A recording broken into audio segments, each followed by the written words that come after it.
The Vols, the Cats, 8:30, ESPN. Big game in the Southeastern Conference. I'm going to talk about Tennessee's keys to victory right after this intro.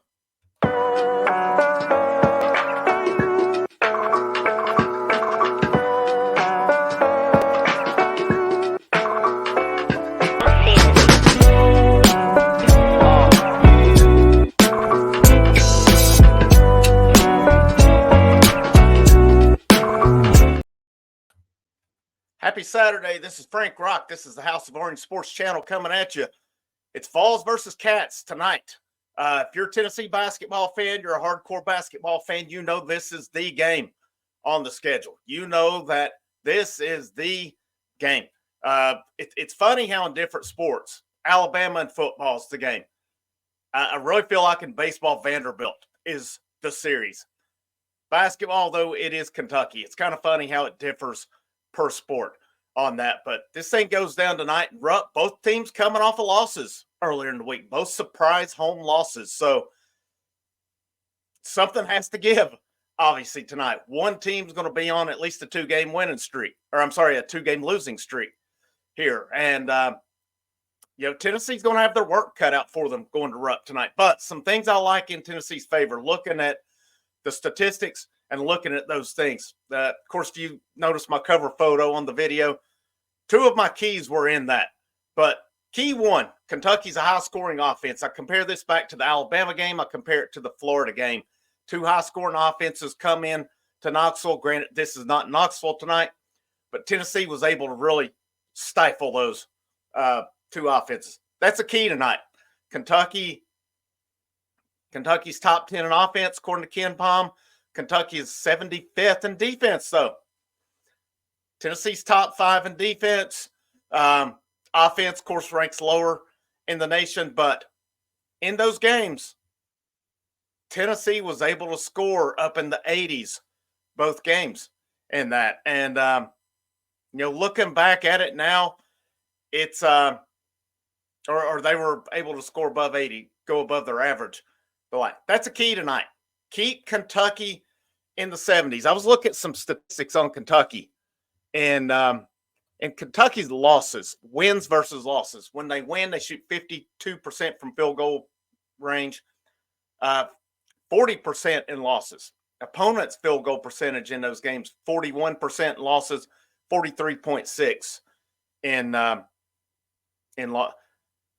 41% in wins, 43.6% in losses. I'm getting all tied up here. I apologize for that. So that tells me that not a big difference, but that their field goal percentage of those games, a drastic difference for them. 3-point percentage in wins for Kentucky, 42%, losses, 34.6%. Tennessee needs to minimize Kentucky's 3-point shooting tonight. That's a key in this game.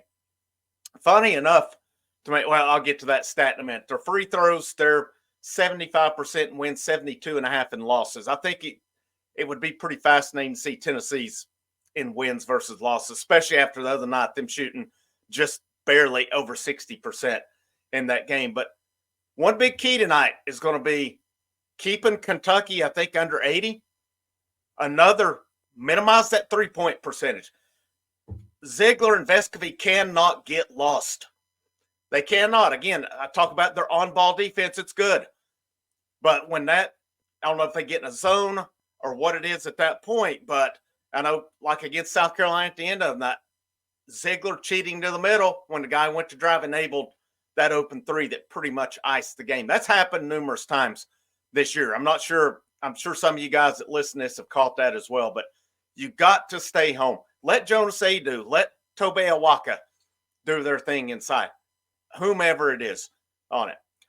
Another key tonight, rebounds.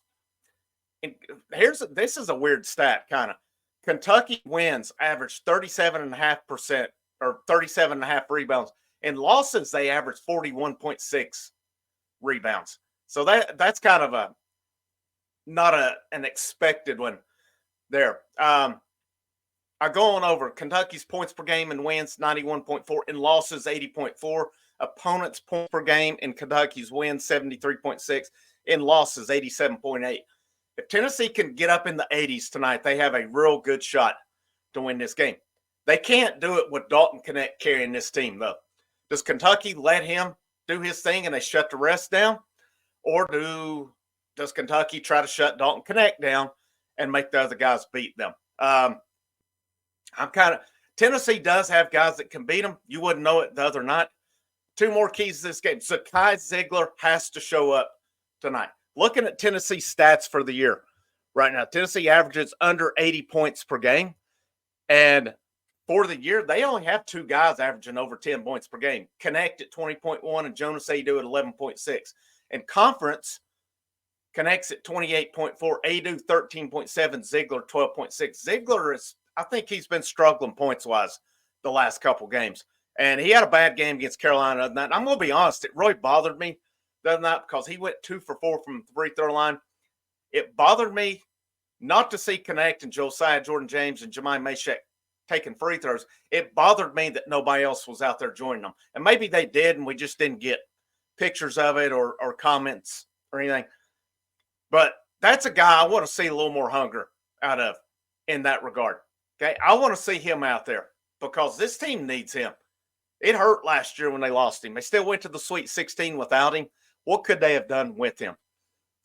Tennessee needs Zakai Ziegler to show up tonight like he did against Mississippi State, like he did against Georgia. They need that Zakai Ziegler tonight. They need the Jonas Adu against Mississippi, against Georgia, who was big at the end, against Florida, against Alabama. We don't need the Mississippi State and the South Carolina Jonas Adu to show up tonight. That's not going to be good for Tennessee. Kentucky has some size. They play numerous guys. I mean, I think your main guy is Trey Mitchell that Adu will have to look at, but Kentucky does have some size, though.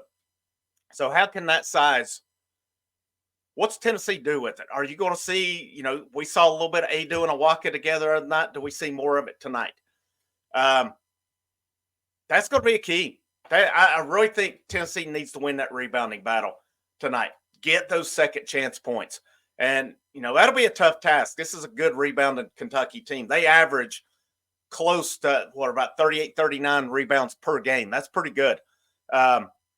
This will be a test tonight. I mean, make no mistake about it. Kentucky's not been playing great basketball, but it's still Rupp Arena. You know what you're going to have to deal with. It'll be a hostile environment. Hopefully officiating. I really hate to go that route, but we know how officiating goes in Rupp Arena. I hope it's even officiating. I really do. I hope there's no drastic differences like we've seen before. Play defense. Hold Kentucky under 80. Hold their three-point percentage down to about 35. That'll be good. Tennessee needs to be up around 40. If they're down around 24%, 25% 3 points, they're not winning this game tonight. Jonas Adu. We need the Jonas Adu from the good games. We need the Zakai Ziegler that was the road warrior against Mississippi State, against Georgia tonight. Those are three keys tonight. Who steps up beyond that? Vescovi's had a few pretty good games in a row, double digits. He's going to have to hit those open shots when he gets them tonight. Jordan Gainey no-showed the other night. Jordan Gainey's got to hit some shots tonight when he gets a chance. Josiah Jordan-James. This is a guy, he's averaging 3 points per game in conference. I'm sorry, but for a guy with his talent and stuff, it's unacceptable. And I know he's dealt with illness and stuff. Funny enough, he ranks first on the team in plus minus. That's why I'm not an analytics guy to an extent, because analytics just don't tell the real story a lot of times. There's all these metrics that don't tell me what I need to know on it. If you're telling me the most effective guy on this team this year has been James and Vescovi, I don't agree with it. And I'm not saying they haven't been effective. They have. James has not been in conference, so I mean he's doing the little things, but he can't hit a shot. He's not hitting open shots. Mashak's going to have to be big tonight as well. He'll get called on for his defense. When he comes into that game, he's got to be ready to go. He's got to be ready to do his thing, and he's got to be able to hit his shots when he gets a chance to. And I think he can score. I still stand by it if he gets a chance. But I've kind of bounced around all over the place, And again, I narrow it down to three things: hold Kentucky to about 35% 3-point percentage, win the rebounding game. Actually, I'll go 4. Good Jonas Adu, Road Warriors, Zakai Ziegler. You've got to have those 4 things tonight. And that's not even, I guess I'm assuming Dalton Connect will do his thing. And I have no reason to not assume that. So I'm going to go with he continues his ways with it. I'm still picking Tennessee to win this game tonight. I just, that offense of Kentucky is one that Tennessee's been able to have good luck against. They've had it against Alabama. They had it against Florida. And Florida easily could have had 2 wins over Kentucky. Alabama leading the conference. So those teams don't rank as high as Kentucky, but they're not fluke teams either. So yeah, I'll be back at you probably 10:30, 11 o'clock tonight. I'll drop a video. I'm going to come up and record right after the game tonight. Happy Saturday. I hope you enjoy your day. Hopefully it's a good game tonight. Hopefully the Big Orange prevails. But as always, go Vols.